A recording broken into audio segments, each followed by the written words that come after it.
I don't want you to protest. I don't want you to riot. I don't want you to write to your congressman because I wouldn't know what to tell you to write.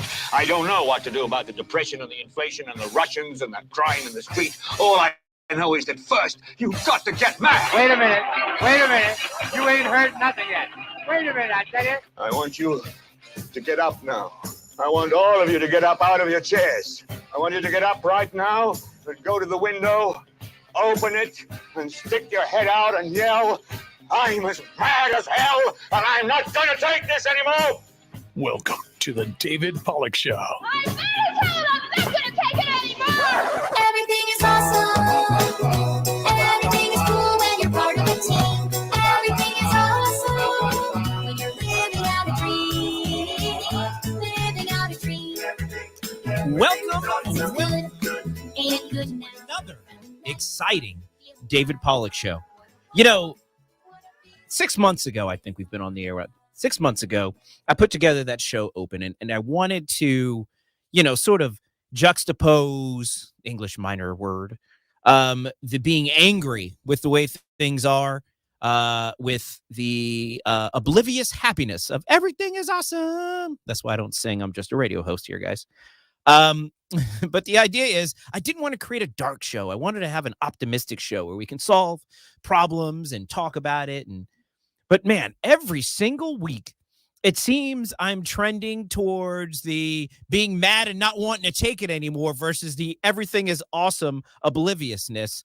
I'd like to end up with the everything is awesome obliviousness. Maybe after Trump is reelected in 2024, I'll start the show with everything's awesome. I'll probably play it for an hour straight and just dance. But I don't want to be too Chris Matthews-esque here. But, man, I don't know if you guys saw this continuing resolution, and we're going to talk about that tonight. We're going to talk about the continuing resolution. We're going to talk about a lot of different things. We're certainly going to talk about Trump outside of the courthouse in New York this morning. I want to tell you about my weekend real quick because we only check in with each other once a week. So we have to, how are the kids? How's life? Everything's good. I had the opportunity to go to the GOP, the Orange County GOP Lincoln dinner over the weekend. And I've been to a lot of political events, and this one was particularly interesting, and it was exciting. And I got to meet Simon Etaba. He's that Washington correspondent who always asks tough questions, and they try to kick him out of the press corps because of it. What an awesome, down-to-earth dude. When he was talking, he mentioned that he came to America for freedom. And then when he asked questions, they took away his press credentials. I thought that was very interesting to hear that perspective, and we need to do better. The keynote speaker of the evening was a Orlando Magic basketball player, goes by the name of Jonathan Isaac. He was the 6th overall draft pick, I believe, in 2017. Excellent basketball player, but that's not why he was there. Other than to tower over me and make me feel short, he was there because he was talking about okay, Gabe. He was there to talk about his book, Why I Stand. And if you guys haven't checked out this book, Why I Stand, go Google it right now. It's the story about when it was right around the time, all the BLM, everything, and everybody was wearing BLM shirts and taking a knee. And Mr. Isaac decided that he wasn't going to take a knee. He was going to stand. They had this team meeting. He tells the story. And before the team meeting, he says, guys, I'm not going to do it. And his pastor was very influential in encouraging him to be strong and stand up for what he believes in. He wrote a book about it called Why I Stand. You got to check it out. He was the only player on his team not to take a knee. They all wore George Floyd jerseys, and instead he wore his Orlando Magic jersey. And he also has a great clothing line, anti-woke clothing line called Unitas. So check out Mr. Isaac. I was very, very impressed by him. I saw Wilton Simpson there, too. It was a great time. So good job, Orange County GOP, on an awesome night. And thank you again to my friend Scotty for bringing me along. It was a great time. So that was my weekend. I hope you guys had a nice time. And I just want to get right into the news since we last spoke. I'm sure you heard last Thursday, we lost Dianne Feinstein. or Feinstein. I don't know which one you want to pronounce it. Either way. Technically, we lost her kind of a long time ago. She was back in the Senate, kind of barely going along here. I'm not being insensitive. I'm just being honest. She got sick and she came back and look, she had a tendency to make deals with Republicans. The Democrats actually wanted her gone more than the Republicans did. They were trying to replace her a while ago. Actually, her liberal critics had an unsuccessful attempt to replace her. And, she's been serving since 1992. She was the oldest sitting U.S. senator. They called her a passionate advocate for liberal priorities important to her state. But like I said, she made deals with Republicans, and that's not acceptable. So they wanted to get rid of her. And she was very quickly replaced by my predicted nominee for the 2024 presidential race for the Democratic Party, Gavin Newsom. He replaced her with a woman named LaFonza Butler. She's a president of an organization called Emily's List. She'll be filling her seat. She is noted to be the third Black woman ever to serve in the Senate, as well as the first openly LGBTQ person to represent California in the chamber. Again, they like to make sure they click a lot of boxes here. But the interesting thing is, this woman apparently isn't even living in California. She's registered to vote in Maryland. She has an address in that state. Registration records indicate she lives in a place called Silver Spring, which is in Maryland. And the mailing address is the same as her residential address. And she's been registered as a Democrat since September 12th, 2022 in that state. Interesting how now she's going to be a state senator from California. But hey, whatever. We're just filling seats. It's no big deal. If you didn't know, Emily's List is an organization that basically promotes pro-abortion candidates. So you see, abortion is still very important to the left, and they went all the way to Maryland to import a senator that believes strongly in abortion. So, that happened. Also today, I'm sure you heard on the SRN News update before the show, I think you saw that President Trump was in New York City for his civil fraud trial. Interestingly enough, well, actually, you know what? You want to hear the clips because he was on the news all day today. People just love hearing Trump. And you can hear his mood at the beginning of the day versus the end of the day. And I'm playing both for you. Gabe, this is going to be cut 6. This is Trump right around lunchtime. He was pretty upset with the way things are going. Business in the Empire State. Anybody that does business in New York State is crazy. When you have a radical left attorney general like Letitia James, who's a disgrace to our country, who got elected on the fact that she's going to take down President Trump. We're going to take him down. She knew nothing about it. But she got elected on that basis. And we have others likewise. Take a look at what's going on in Georgia. Take a look at Jack Smith. Take a look at these people. This is called election interference. And worse than that, really much worse than that. And you don't get much worse than election interference, especially we're talking presidential election. So Trump was pretty upset, as you can see here, and you can cut that, Gabe. He's pretty upset. There was a couple of clips like that where he was visibly angry, and on the Twitter X verse, there's a lot of clips of people saying, he's blown his lid today. Interestingly enough, he had a big break. Apparently, anything that was before 2014, due to the statute of limitations, cannot be presented as evidence, which is like 80% of their evidence. So that's interesting. So here's Trump at the end of the day, feeling a little bit more optimistic. Gabe, this is cut 7. That last 5 minutes was outstanding because the judge essentially conceded that the statute of limitations that we won at the Court of Appeals is in effect. Therefore, about 80% of the case is over. I was going to come out and say that, as you know, we're not entitled to a jury, which is pretty unusual in the United States of America. So I think it's very unfair that I don't have a jury, but the judge's last statement was very fair. And if I read it right, I'll let perhaps one of the lawyers speak to it. But Cliff, maybe you can cut it there, Dave. So I can't help but laugh at that clip because I prepared all these clips for the show because I wasn't sure, which one I was going to use. And I'm telling you, he was angry all day today. And then you get this one, he's like, it was a pretty good day. Oh man, if you're not entertained by Donald Trump, you just have no sense of humor. So I don't know if maybe it was a tactic to kind of pressure the judge to be a little bit more fair. But it worked. I mean, he had a really good day in court today.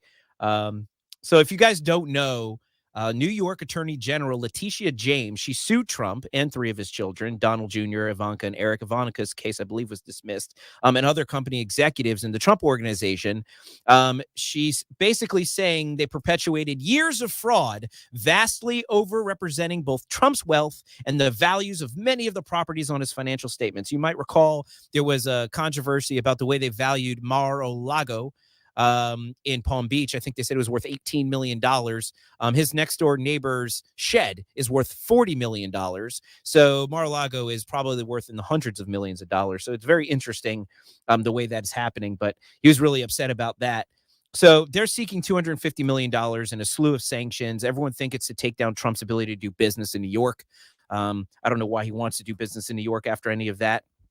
But anyhow, so there's a lot of exciting stuff coming out of New York. You got to pay attention to it. But the interesting thing that I want to share with you when he talks about election interference, and I know you guys at home are like, oh, it's another case where, and this is definitely what the liberals are saying, it's another case where Trump is committing fraud. He's such a bad guy. When Trump says it's election interference and he says the prosecutor's out to get him, he's telling the truth. And if you don't believe me, listen to Ms. James in her own words. Gabe, this is cut 2. Running for Attorney General because I will never be campaign ad in afraid to 2018. challenge this illegitimate president when our fundamental rights are at stake. I believe that this president is incompetent. I believe that this president is ill-equipped to serve in the highest office of this land. And I believe that he is an embarrassment to all that we stand for. He should be charged with obstructing justice. I believe that the president of these United States can be indicted for criminal offenses. And we would join with law enforcement and other attorneys general across this nation in removing this president from office. It's important that everyone understand that the days of Donald Trump are coming to an end. You hear that? This is the election she ran on. She ran on getting Trump. Not just her. Alvin Bragg did as well. Fani Willis. All of these people said exactly what they were going to do when they got elected, and that was go after Trump. And that's exactly what they're doing. In criminal cases, in civil court, they're going after Trump. And you think it's because of fraud? Or do you think it's because they hate his guts? And they put people in power in America. I've said it routinely again and again. I think this is something the Supreme Court inevitably is going to have to take a position on, because we cannot let rogue attorney generals, rogue prosecutors, and all these different places harass presidents or even ex-presidents for political purposes. It has to come to an end eventually. I'm going to take a quick break. And when I get back, we're going to talk more about the way Trump's assets were being valued. We're going to talk a little bit more about aging people in the House, in the Senate. And I'm going to be joined by a very special guest, Miss Sherry Lund. So do not go anywhere. The David Pollack Show will be right back.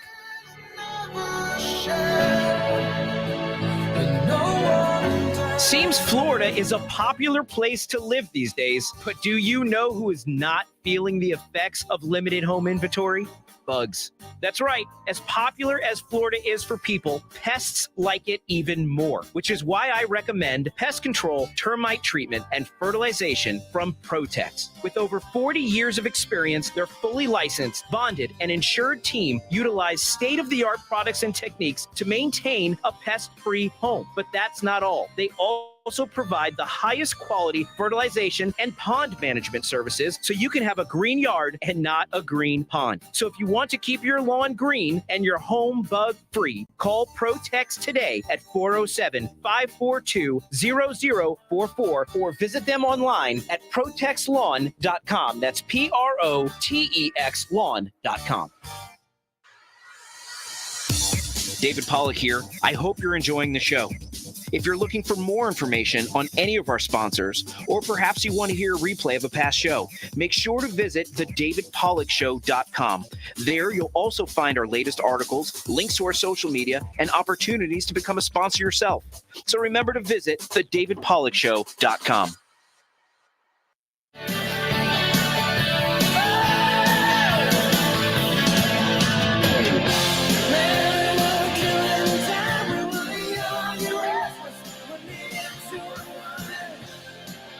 Welcome back to the David Pollock Show. Friends, like I do every week, I want to remind you to go and get your Beard Vet coffee and other products.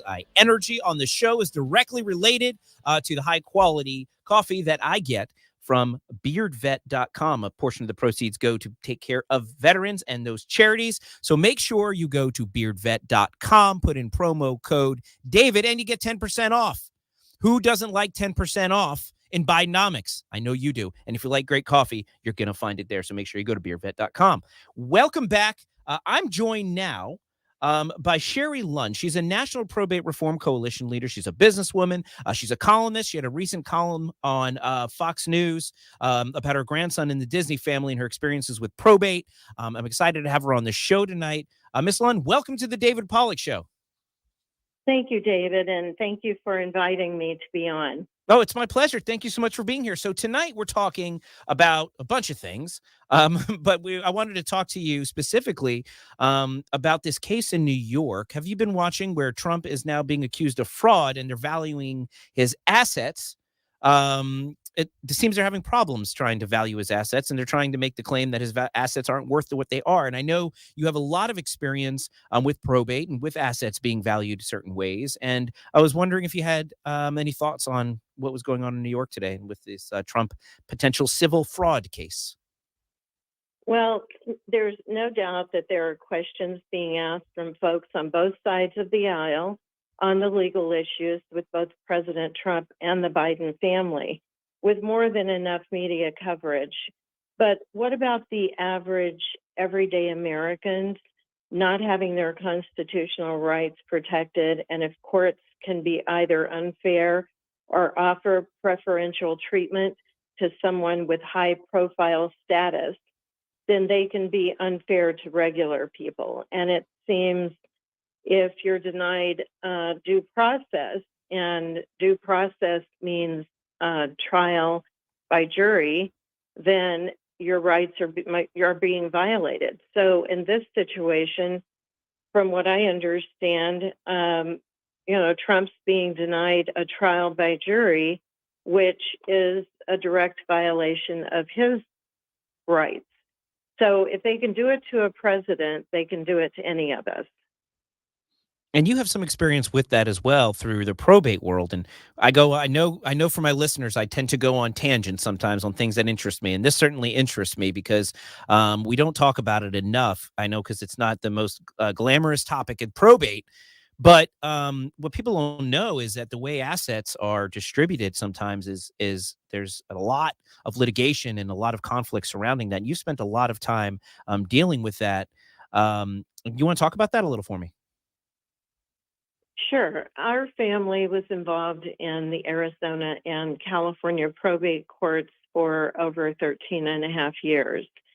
And what I saw happening was that from the beginning of the case, our case and others, and that's where I really got into the advocacy nationally, was that the laws are completely ignored.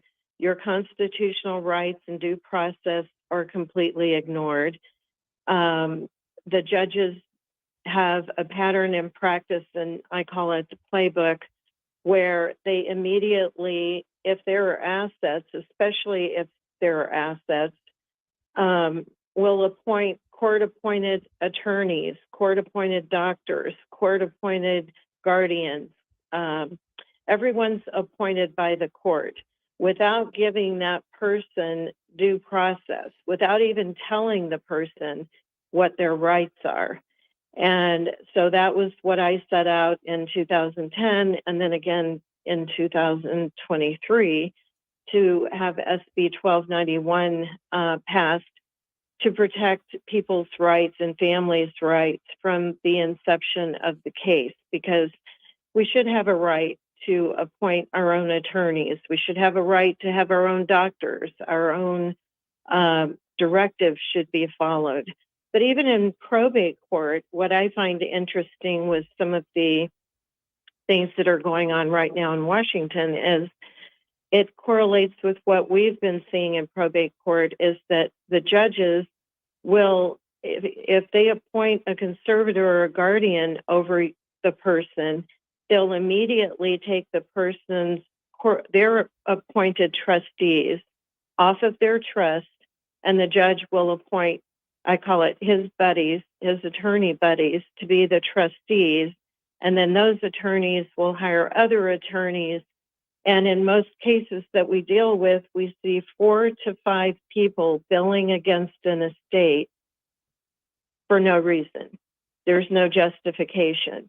So what's happening in probate court is that, and probate court law is based on civil law, but people's rights are being totally ignored.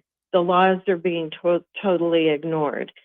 So when you look at what's happening in Trump's case, Biden, everything that's going on in our government right now, all these stories are coming out, and then when you see that people are being denied their rights, and they're a former president, I think we should all be concerned, very concerned. Yeah, absolutely. And I've talked about that a lot on this show, about how, Trump is president of the United States, and we and they're going after him. We especially talked about this with respect to the Fulton County RICO cases brought against 18 other co-defendants. And some of these people were not even in Trump's orbit. They were just swept up, sort of, I guess, looking for people to convict. And there's people without resources to fight their cases. And certainly what you do in the probate world and what happens in some of these places, it highlights access to justice. And it's not always a fair system, especially when you're starting to deal with probate and aged people, because a lot of times they're subject to families who have an interest in their property. And speaking of that, and I'm sure you saw or heard in the opening about Senator Feinstein, that she passed on Thursday. And, she was the oldest member of the Senate. But we have President Biden, and if you look just 6 months, you could see his continual decline, which is why I believe he's not going to be running for president, but we'll see what happens there. But and then you even look at Mitch McConnell, his freezing moments. And, the Politico wrote this really interesting article. It was titled "Feinstein's Demise as a Warning for Biden and Trump. Why are we so surprised when elderly politicians kick the bucket?" His title, not mine. But the article is very interesting. It's written by Alexander Burns. And he goes on to talk about how this idea that some of these politicians, or at least the people in the orbits, feel like they're immortal because they're serving for so long in these capacities. But Feinstein's death sort of highlights how, at this point, that death is a part of life for people, even in the Senate or the White House, when you get to a certain age. What's your thought on, whether it be term limits or what's your thought about people hitting a certain age, I guess, and still serving in government? Is there a point in which, we should start becoming concerned? Because if, in your experience with what you do, older people or elderly people, especially who are not all, cognitively intact, can be taken advantage of, especially in the case of Joe Biden. I have concerns. What's your thoughts on all of that? Well, I think as we saw when Senator Feinstein was about to vote, she got distracted and she had to be told how to vote and what to vote and say yes, whatever. I have very big concerns with this, because I think that we should have some form of term limits, whether it's 2 4-year sessions or whatever. But I think when it gets to a certain point, we know that people are going to be susceptible in their late 70s, some sooner, some in their 40s, are susceptible to dementia and Alzheimer's. But my question would be to the Senate and Congress is, when you see these things happening, we're the public sitting out here looking at what's going on and wondering why someone isn't taking the initiative to remove them from office and put someone in who is competent. And that's my concern, is that I don't think that we're really getting the protection from the Senate and the Congress that we should when it comes to people not being competent to serve. There should be an automatic, removal when you see that there are cognitive questions. They should be tested, evaluated, and then things should be handled in an expeditiously way, because we're the public, we're watching. And what I've been seeing is not acceptable. And as far as Senator Feinstein, she was a trooper. She was an amazing woman. She still wanted to give back to her country. And I admire her for that. But I think her time was up a long time ago, and something should have been done.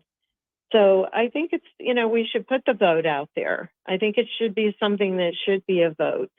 But as far as as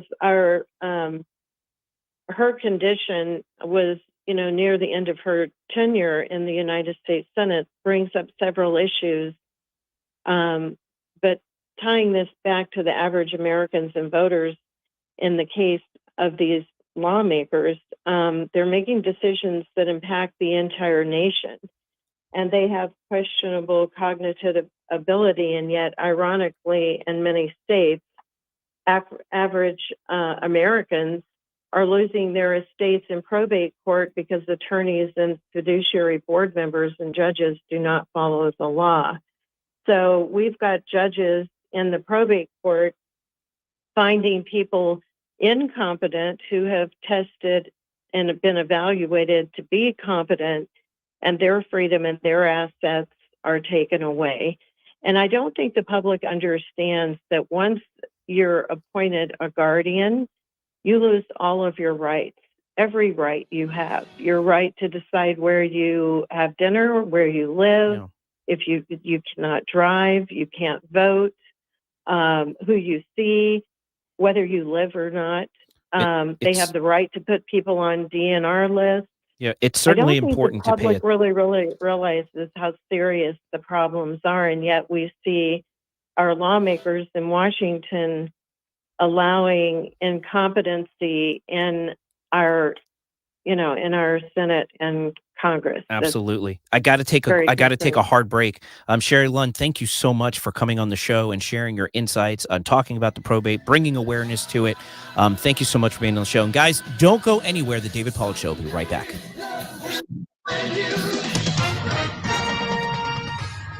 With SRN News, I'm Keith Peters reporting Republican Congressman Matt Gaetz has filed a resolution to oust Kevin McCarthy as House Speaker. It's setting up a likely showdown vote in the House in the days ahead. The Republican from Florida has for months threatened to use a procedural tool called a motion to vacate to try to strip McCarthy of his office. Those threats escalated over the weekend after McCarthy relied on Democrats to provide the necessary votes to fund the government.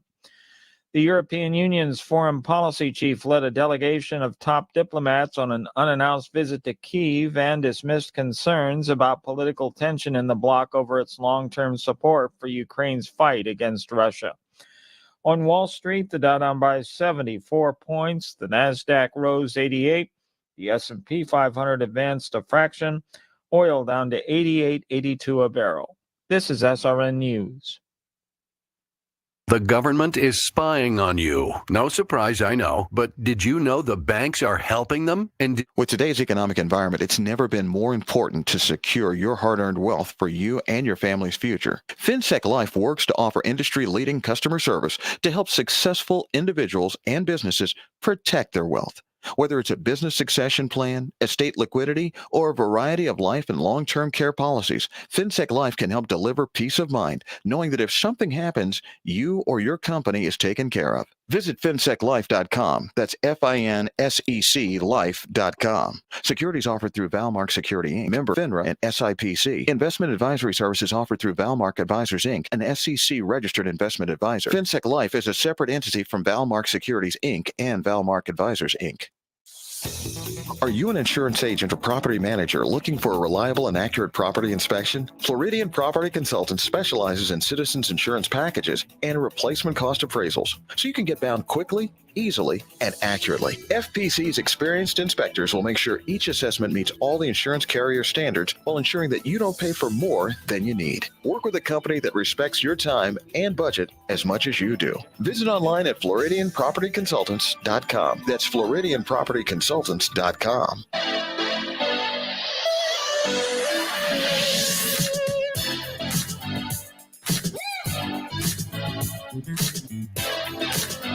Welcome back to the David Pollack Show. Shout out to the co-host of the David Pollack Show post-show Twitter X Spaces, Lou. She's out there texting me, harassing me on the radio. If you guys don't go to the David Pollack Show post-show Twitter X Spaces, you are missing out on like 4 hours of post-show content. A lot of times with our guests from our show or with other guests from across the Twitterverse. Very interesting people that share things that you don't get to hear anywhere else. So you need to go to Twitter X and go to my handle at The Pollack Show. That's at The Pollack Show. And come join our post-show spaces. They start at 8:30 Eastern. And we have a great time. And my co-host, Monica Matthews and Lou, they do an amazing job too. So shout out to Lou. And let's get right back to it. Actually, let's do some more business real quick. Why not, right? I got to tell you guys about something. I've spoke about it. I've had Brandon Straka on the phone. I told you about the GOP Lincoln dinner that I went to over the weekend. It was a lot of fun, but I'm going to tell you to an event that I'm looking forward to in November 10th through 12th. It's called WalkaCon. I call it StrakaCon, but it's going to be a fantastic 3-day event down in West Palm Beach at the airport Hilton there. On Friday night, there's an extravaganza of speakers, including Laura Trump and others. And on Saturday, there's a comedy roast with a lot of the nation's leading comedians. They're going to be roasting Brandon Straka. It'll be a ton of fun. And then on Sunday, there's a brunch with Carrie Lake and a book signing. So it's not going to be a stuffy political event. There's going to be a rally on Saturday that's free. Tickets, if you want to go, are affordable. So I recommend it. And if you do want to go to WalkaCon, November 10th through 12th, I will be there. Come say hi to me and use promo code David. And you'll get 10% off. Again, who doesn't like saving money in the world of Bidenomics? We all need to save money. So let's get right back into it, right? The main event for tonight. I put it on the promos, what I wanted to talk about. We're talking about, and I love this title, we're talking about the Republican surrender in the Battle of Washington. We're talking about the B word. That's right. Bipartisan. The bipartisan deal that Kevin McCarthy made with Democrats to keep the lights on in Washington for 45 days while they figure out spending. Mind you, they've had 8 months to figure it out, but you can expect serious progress over the next 45 days, right? But I don't think it's going to be the progress you're hoping for because since the dramatic election of Kevin McCarthy as Speaker, he hasn't really lived up to the promises he struck with the conservative wing of the Republican Party, has he? Instead, he seems much more interested in compromising with Democrats. You saw it with the debt ceiling. Remember, instead of a debt ceiling, we got no debt ceiling at all. We got an unlimited Black American Express card that you can go and get your NetJet and fly. NetJet is not a sponsor, but they can be, and fly all over the country or the world. You got one of those. No debt ceiling now, guys. We can spend as many trillions as we want. Send all that money to Ukraine. You didn't see anything done with J6 prisoners. We haven't seen the tapes, have we? Nope. We haven't got a balanced budget. Nope. Let's see. Border security. Nothing. DOJ reform. Abuse reform. Nope. We didn't get anything with the DOJ. We're actually funding them now with this 45-day CR. We've got nothing. Conservative has just gotten used to getting nothing. Americans have gotten used to getting nothing. It's been a year since Republicans took control of the House, and what's changed? Are your gas prices any cheaper? Is the economy improving? Is inflation slowing? Are supply chains restored? Is the world any safer? Is the border any more secured? Kevin McCarthy seems to think so. He's touting the Parents' Bill of Rights, work requirements for welfare, and permitting reform. You know, here's the thing.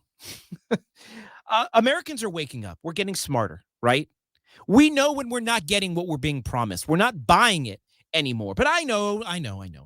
Wait, David, we only have one branch of government, and the House is only one part of that. The Democrats control the Senate and the White House. They can't do anything unless we compromise with them. We can't get anything done unless we compromise. At least that's what Kevin McCarthy thinks. That's what all of the people coming to his aid, and I'm going to talk about this in a few minutes, think. They think that we have to do deals with Democrats or else we're not going to get anything done. When have the Democrats ever worked with Republicans when they're in charge? Do you think they compromise? Do they ever say the B word?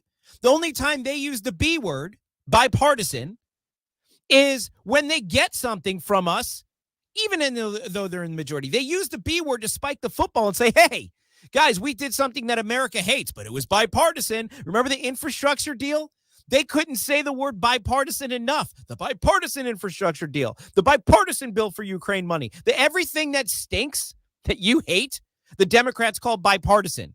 But anything they need done when they're in the majority, they don't care if the Republicans control the Senate. They don't care if Trump's in the White House. Democrats don't compromise. Under Nancy Pelosi, the House stuck together. They use their power to accomplish all of their agendas. They even get creative and figure out ways to do it. Reconciliation or whatever needs to be done. Democrats are better than Republicans at getting things done. I mean, what has McCarthy done to be effective other than strike deals with Democrats? And this is the thing. Democrats, for the most part, share the same enemies as the Republicans do, at least as what you're calling rhinos, which I call the establishment of the Republican Party. They're the same adversaries. They hate Trump, and they hate Trump supporters. So, yeah, why wouldn't they do deals with Democrats? They're fighting the same enemy. And this is what happens. So, Republicans, we're fractured. We're not homogenous like the Democrats are. But the thing is, if we're going to advance the things that are important to America, the things that will make your energy prices go down, the things that will make the border more secure, if we're going to stop sending money to Ukraine, we're going to have to stick together to get it done. Why is it the Republicans' responsibility to worry if the Senate doesn't accept what we send them? Shouldn't we, and Matt Gaetz says this, and I'm going to get to this in a minute. He spoke brilliantly on, I think it was Face the Nation or whatever that show is. I'm going to talk about it here in just a minute. But he brings up all of this stuff. It's not on the Republicans to figure out a bill that they think the Senate's going to pass. What we do is we pass the bill we want, let the Senate fight over it. If there's going to be a shutdown, it's not a Republican shutdown, it's a Democrat shutdown because they didn't accept the House's budget. If the president doesn't sign the budget, well, then it's the Biden shutdown. Why are I said this last week, and I knew this would happen. Why are the Republicans so afraid of pushing back on false narratives? Why do they stink at branding? Pass the budget that the public wants, the people want. Stop making deals with Democrats. Let Democrats figure it out in the Senate. Let Biden figure it out. He's out there spiking the football too. Oh, Kevin McCarthy got it done on the deal we made. And of course, they're touting in a bipartisan way, we didn't shut down the government. They would have been left holding the bag if we would have sent them the budget we wanted to, and they would have shut down the government. So, yeah. I'm mad, and I'm not going to take it anymore, right? Like at the beginning of the show. I want to hope that everything's awesome, but it's not. But here's what I'm going to do. I'm going to play, here's Matt Gaetz. It's kind of a long clip, so I'm going to start it, and kind of give you some of my comments as we go, because he says some great things here. And then I'll also, guys, I don't have any guests lined up unless I get a surprise guest in the end of the show. Cory Mills was going to be on the show, but he is on the House floor fighting for you right now, so he might not be able to make it. So I'm going to open up the phones, which I always forget to do. And that's 407-774-8255. So if you want to call and be part of the show today, 407-774-8255. So Gabe, this is going to be cut one. Let's go ahead and kick it off. Let's hear Matt, because Matt Gaetz was spot on in this. So has been Cory Mills, by the way, and we'll talk about that here in a second. But go ahead, Gabe, take cut one.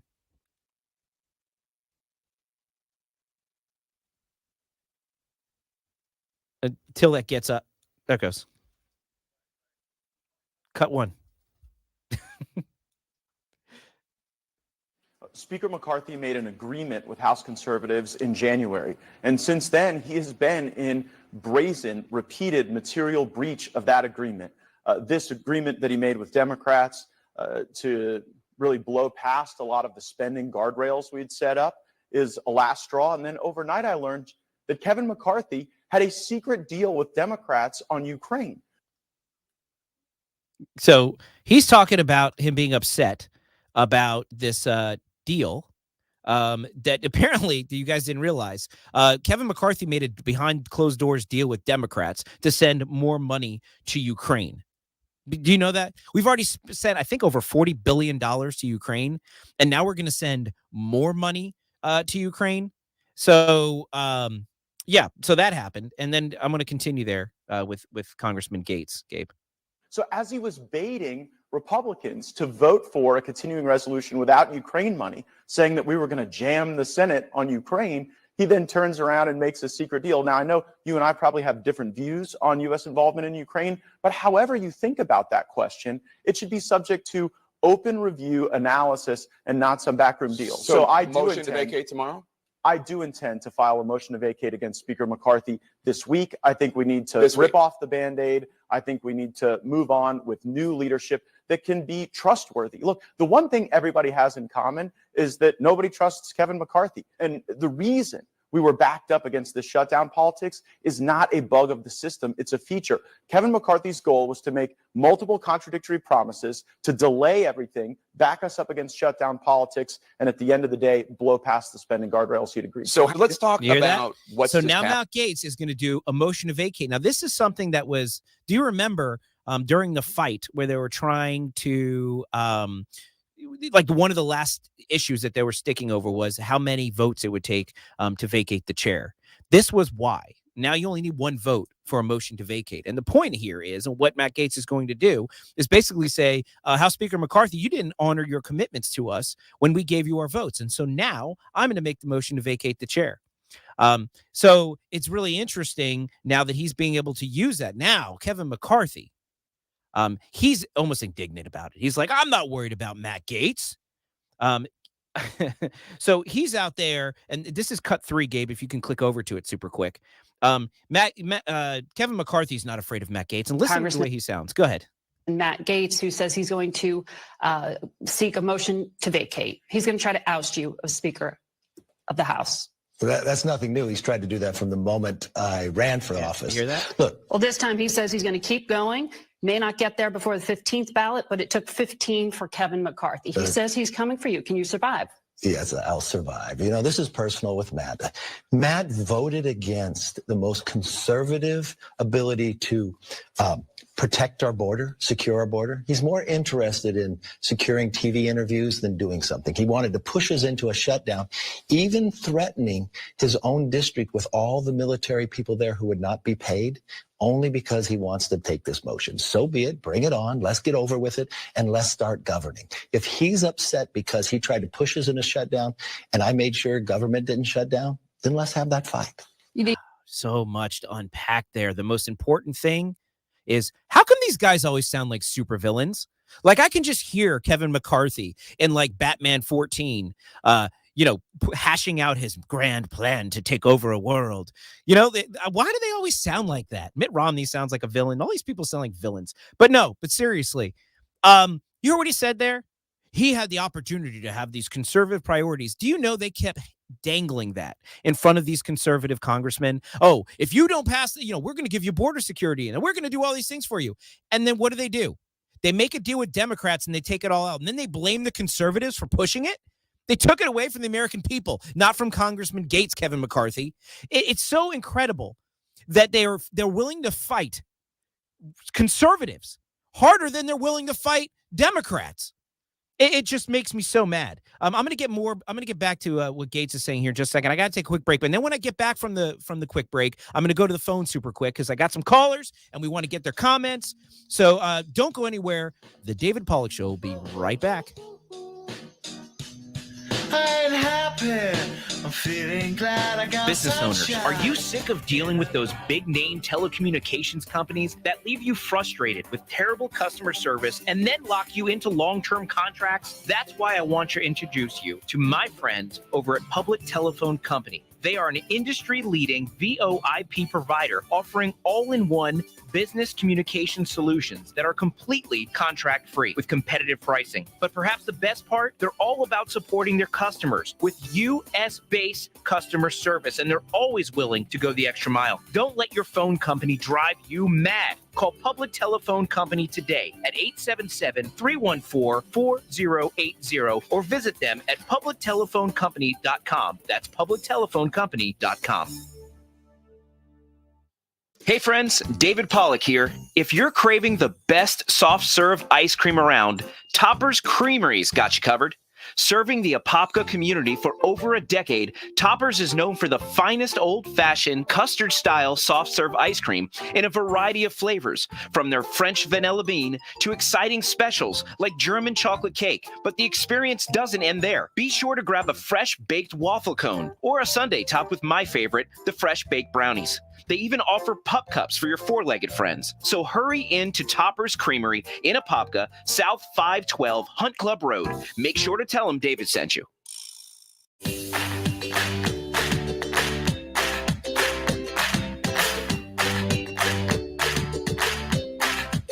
Are we back? Welcome back. Welcome back to the David Pollack Show. I don't know why all the troll songs are coming on today. It's like the third troll soundtrack song. But hey, you know, whatever. We're doing a Trolls Day here on the David Pollack Show. Real quick, I know you guys heard the Floridian property consultants ad at the breaks, but I want to do a special call out here because I don't know if you guys have realized how difficult, I'm sure you have, because while Ron DeSantis is running for president all over the country, the insurance market in Florida is going crazy. I even have, I think, citizens coming to my house tomorrow to do an inspection. I'm worried. I just know they're going to want to find something to either raise my rates or cancel me, because citizens can't cancel people. So they'll probably double my rates. They'll say, you have a pipe from 2 years ago and we're going to raise your rates to $20,000 a year, sir. But the most important thing you can do is get inspections, especially if you have commercial properties. You have to get appraisals, an inspection to make sure you're getting the best rates so you're not getting ripped off. So in order to do that, you absolutely have to call my friends at Floridian Property Consultants and get yourself an inspection to make sure that you're getting the best rates and not getting ripped off by your insurance company. Because in this market, who can afford it? Bindomics, right? So I want to go to the phones real quick. Carlos is on the line. You want to talk about the continuing resolution. Carlos, welcome to the David Pollack Show.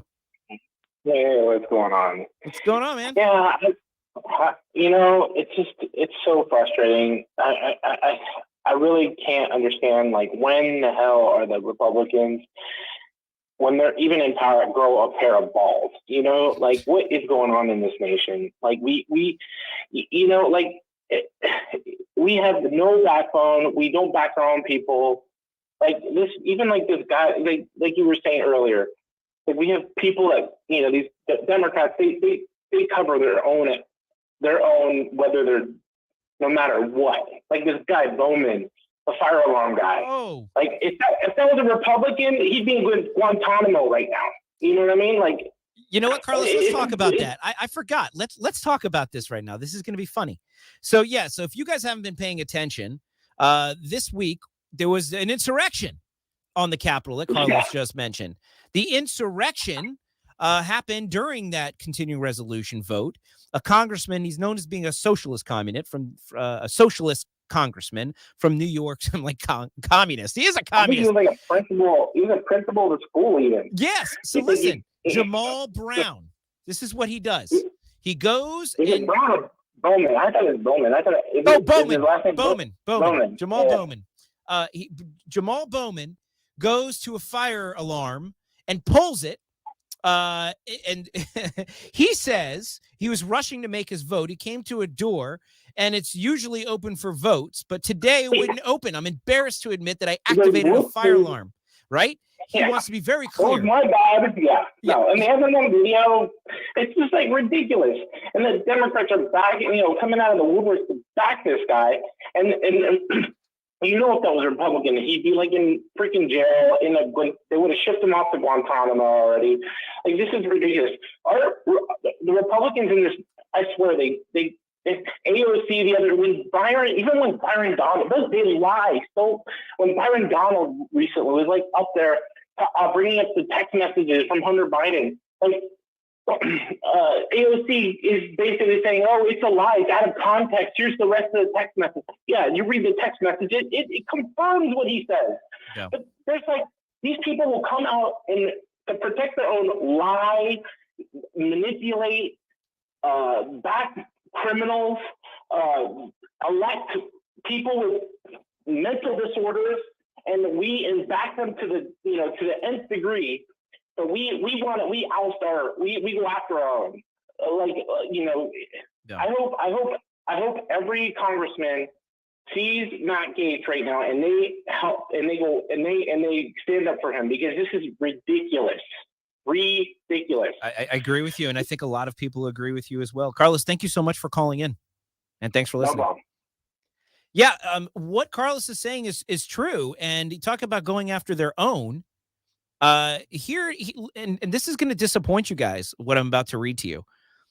Here's Newt Gingrich, right? And this is what they're saying about Matt. Now, Matt Gaetz, he's speaking up for a lot of people that are upset, right? He's irritated, rightfully so. But not just Matt Gaetz. Now, but here's what they're saying about him, okay? Newt Gingrich, who I used to think was the smartest person in Washington. Here's what Newt Gingrich is saying. The effort to expel Matt Gaetz for being a destructive, irresponsible anti-Republican may be a step too far. Expulsion from the House requires a 2/3 vote. However, expelling him from the House Republican Conference, eliminating all of his committee assignments and all resources other than those individual members are entitled to, would be a rational response to his suicidal efforts to cripple the House GOP. Wow. Right? Here's Newt Gingrich again. Is Gaetz secretly an agent for the Democratic Party? No one else is doing as much to undermine, weaken, and cripple the House GOP. Guys, what has Matt Gaetz done other than force Kevin McCarthy to do the things that he promised he would do? This is what happens if you try to stand up for your constituents. We're the ones who have to pay the bill for your $33+ trillion in spending. All they were asking for is single subject spending bills. All they were asking for is that we go to pre-COVID spending. And they're acting like he's staging a revolution. Jamal Bowman pulls a fire alarm and they want to kick Gaetz out of the House. I mean, that's the situation, guys. This is what we're dealing with. This is Washington, D.C. Now, here's your own seat. And now I broadcast in Orlando, Florida. And this is our congressman in CD7, Cory Mills. Here's what he had to say. And again, he's fighting for you as well. Abe, this is going to be cut 5. Next 10 years, meaning that next year we're going to be looking at around $700 billion just to service our interest. That's the equivalent of a DOD appropriation bill every single year just to service interest rates. Florida Congressman Cory Mills voted no on both funding bills. That was a preview to the end. And he joins us now to explain Just why. let it ride. So tell us why. And good morning. Good morning. Well, the biggest thing is that everyone wants to try and think that we can cut our way to prosperity. You know, the reality is that of every dollar that we borrow, 67 cents goes just towards our mandatory spending. These are the things like Social Security, Medicare, Medicaid. And at our current spending levels that we're at right now, you got about $633 billion in interest that we will pay this year alone. That's about 10 cents of that dollar. So what we're really talking about arguing over is that additional 23 cents that we have there, of which 14 cents of that dollar goes towards our military, which I think everyone can agree, given the geopolitical alignments of Russia, China, Iran, North Korea, and the threats abroad, we want a strong military as that peace through strength deterrency. But the issue is that you've heard nothing from any lawmakers on the left or right about really tackling our GDP to national debt ratio, nothing on economic growth strategies, Nothing on the idea that we're going to actually be able to put things in place like HR 1, our Low Cost Energy Act that the House passed back in February, March timeframe that the Senate refuses to take up. So we're continuing to go ahead and increase. We're spending at a rate of about $7 trillion a year while taking in only about $5 trillion in actual revenue. As a former business owner, it's simple math. Our account receivables cannot be less than our account payables. If you are, you're insolvent. And that's what we're doing as a nation. So as we create these new dollars, you're also increasing inflation, which thereby also is the invisible tax that is eliminating our middle class. So there's a lot to unpack in that. Well, I got a question for you, Congressman. In principle, I absolutely agree with you. I believe that we should be fiscally But this doesn't sound radical, does it? This doesn't sound like what Joe Biden is calling the radical MAGA left, like a rebel. Congressman Mills sounds perfectly reasonable to me. What he's saying is these deals are bad for America. And just by saying that you want something better for America, you should be expelled or have all your things stripped from you, according to former House Speaker Newt Gingrich. This is where we are, guys. We have conservatives, and then we have Republicans. You call them rhinos. They're just Republicans. But the thing is, the conservatives are the ones who Americans are putting into office because they're sick of what the Republicans are doing. This CR is another example. When are they going to start paying attention to what we need? I'll tell you when Donald Trump is reelected. Because when he's reelected, he's going to force the Republicans to act like conservatives. Or if not, he's going to go and support people who are actual real conservatives. Because this has to stop. We can't just keep spending money like it's coming out of nowhere. Inflation's going to continue to rise. We're going to have to pay these debts eventually. And if you consider the fact that the BRIC nations are trying to no longer use the dollar, this is going to be hard for us to pay our bills back if we just can't simply go to China or some of our neighbors and say, hey, will you pay our bills? It's like a kid who's finally getting kicked out of their parents' house and they're going to have to get a job on their own. That's going to happen to America. Man, we're going to be sleeping in some basement somewhere as a nation if we don't get our spending under control. So I don't think that's a radical position. Guys, I'm getting to the end of the show again. It's been another exciting show. If you want to hear more, we're continuing this discussion on my post-show Twitter space at The Pollock Show on Twitter X. Go check it out. Shah was on the line. He wanted to talk about what's needing new leadership in the House. I appreciate you calling, and I agree with you. Please call next week and keep listening, and I appreciate you. Yeah, we do need new leadership because we can't continue to operate at this rate. The American people want better, and it's not a Republican or a Democrat thing. It's an American thing. We have to start listening to the people who elect you, right? I don't think that's too much to ask for, and I don't think that's a radical position. Join us next week, same time, same place. We'll see what happens next time. Who knows? We'll fill you in on everything you missed. And as always, you can go to thedavidpollockshow.com to watch this episode and all past episodes. And you can go and visit our sponsors who pay for our show, so you get to listen to me live every week. So thank you for tuning in. We'll see you next time. AM 950, FM 94.9. The Answer. WORL, Orlando.